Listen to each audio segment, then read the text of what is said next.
Santo bem, queridos irmãos, festa da Epifania, manifestação, quer dizer esta palavra, manifestação a quem? A estes gentios, a estes pagãos que eram os reis magos.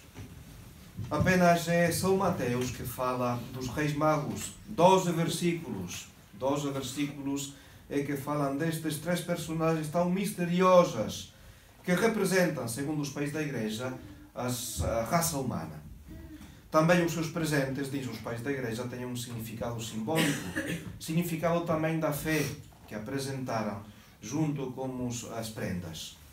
Melchior ofereceu ouro, que significa realeza, reconheceram neste menino o rei.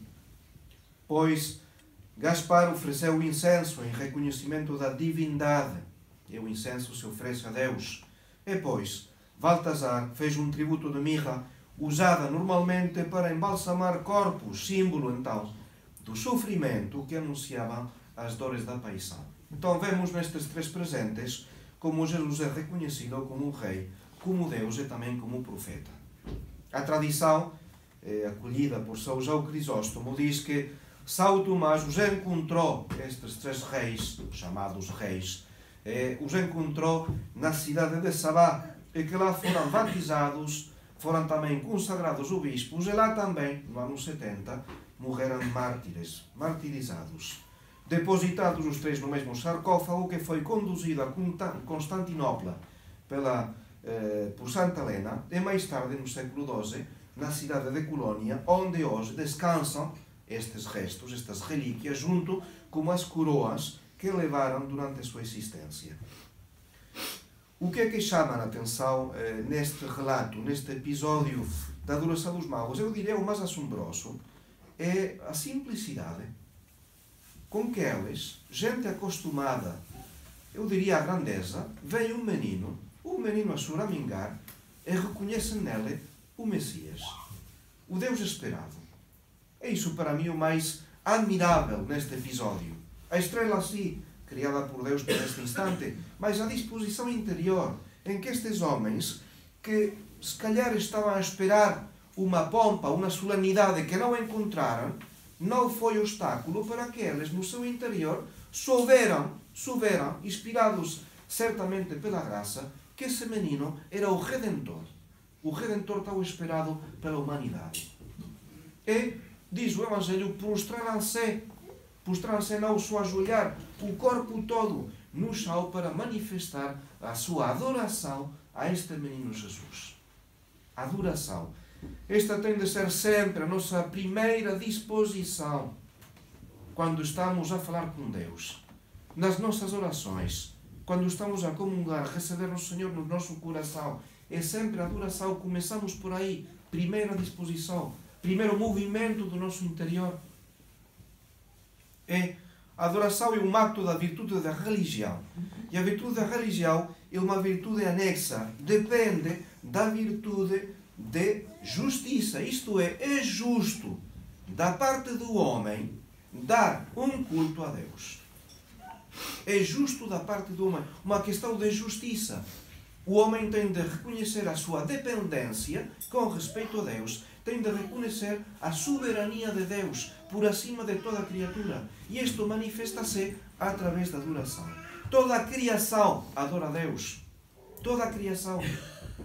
Só que o homem é quem tem coração, tem sentimento, tem inteligência para voluntariamente mostrar esta adoração devida a Deus.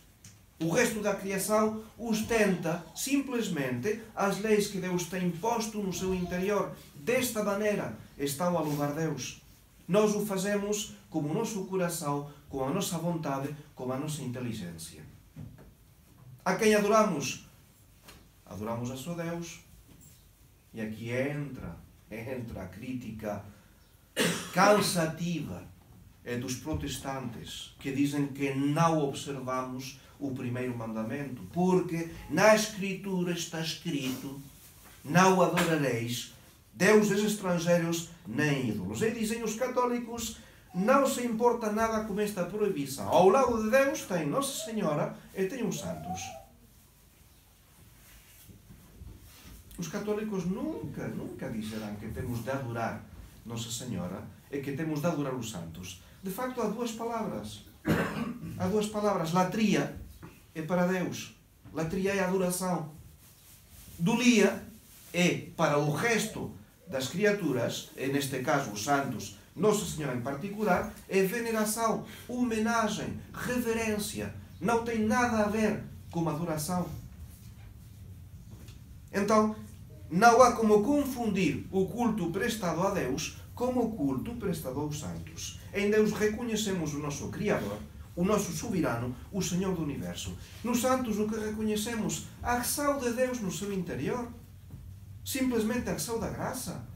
Ver como estes santos merecem o nosso respeito, merecem a nossa admiração, merecem a nossa gratidão.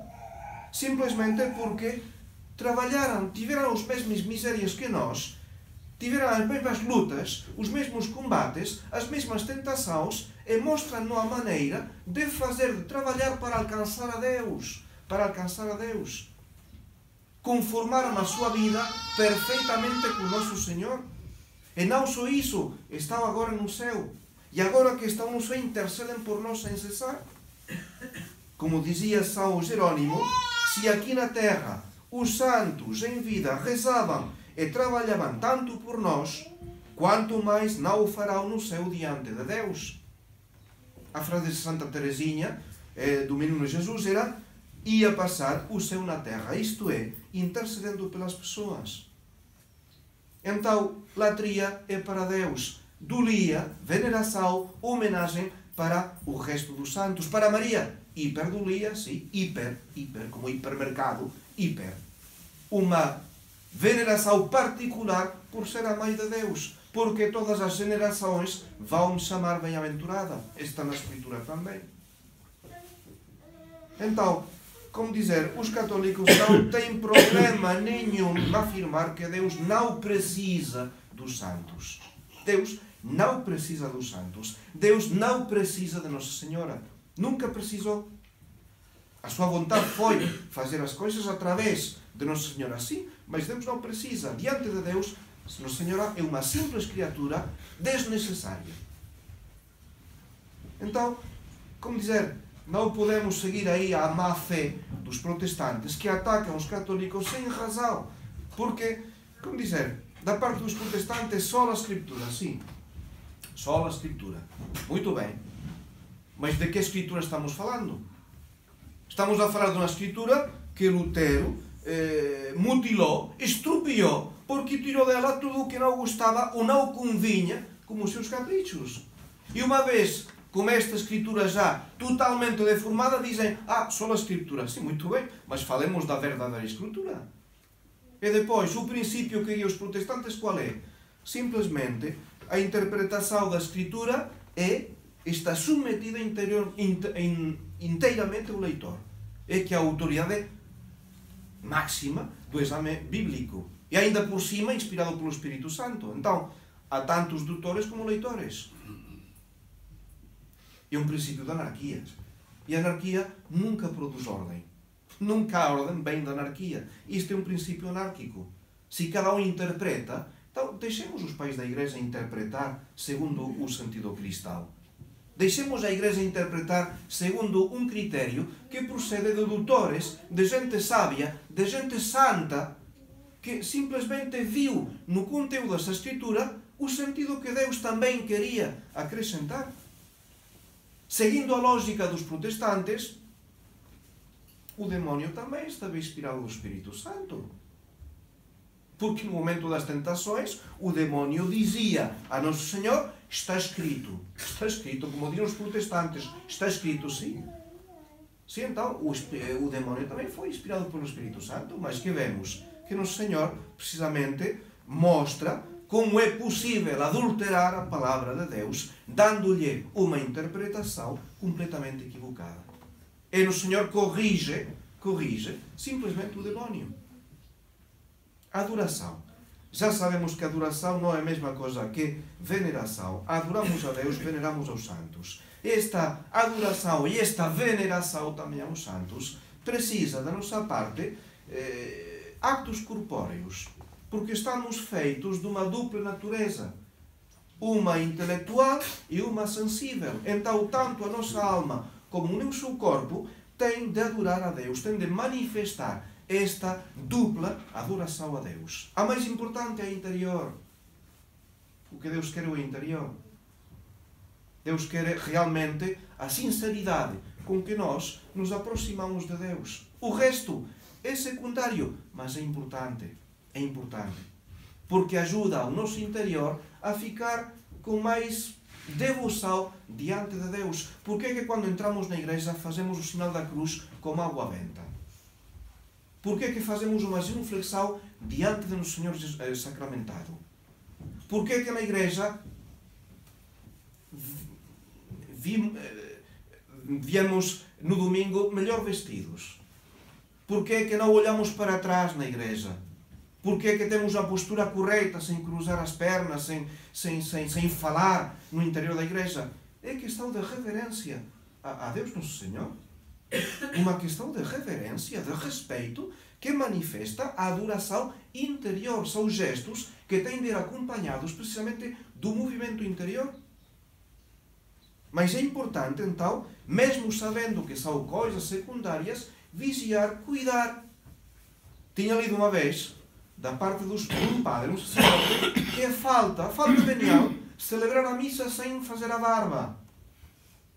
São pormenores, mas não deixa de ser uma falta de consideração com Deus e que um padre não o trate desta questão tão fácil de subsanar, tendo um bocado de atenção. Isto mostra, então, como nós temos de imitar os Reis Magos neste movimento de adoração natural, simples, mas profundo, diante daquele menino. A fé tem uma certa loucura. É uma certa loucura. Que nós estejamos ajoelhados diante do Senhor sacramentado, sim, requer um acto de fé. Quem não tem a fé vê isto como uma loucura. Foi uma loucura, aparentemente uma loucura, o que fizeram os Reis Magos diante desse menino. Mas detrás desse gesto, precisamente, um ato de adoração a Deus Nosso Senhor, ao seu Criador. Então temos de pedir a Nossa Senhora simplesmente saber respeitar estas normas que são delicadezas com Deus. No mundo temos de respeitar certas normas de educação, certas regras de etiqueta. E quando não se cumprem, fica mal. É sinal de má educação, de falta de... com Deus é ainda mais importante. Então vamos pedir a estes Reis Magos simplesmente esta grande fé que os levou a este ato de adoração. E o pedimos também a Nossa Senhora. Porquê? Porque no Evangelho se nos diz que entrando em casa, encontraram o menino com Maria, sua mãe. Os pastores, o mesmo. Encontraram o menino Jesus como sua mãe. Isto é, Maria introduz os pastores, introduz os Reis Magos e apresentou o menino Jesus. É certamente que os magos aprenderam na maneira em que Maria tratava seu filho, como nós temos de tratar também Deus Nosso Senhor. Os magos simplesmente observaram e viram este ambiente de oração, de devoção, este ambiente realmente sobrenatural, numa cena tão pobre, tão pequena, mas descobriram aí precisamente o valor da fé. Então que Nossa Senhora nos ensine a adorar Nosso Senhor, que nos ensina a aproximar-nos de Deus sempre com humildade, sempre com um grande amor, com um grande respeito e, sobretudo, com uma grande confiança. Em nome do Pai, e do Filho e do Espírito Santo.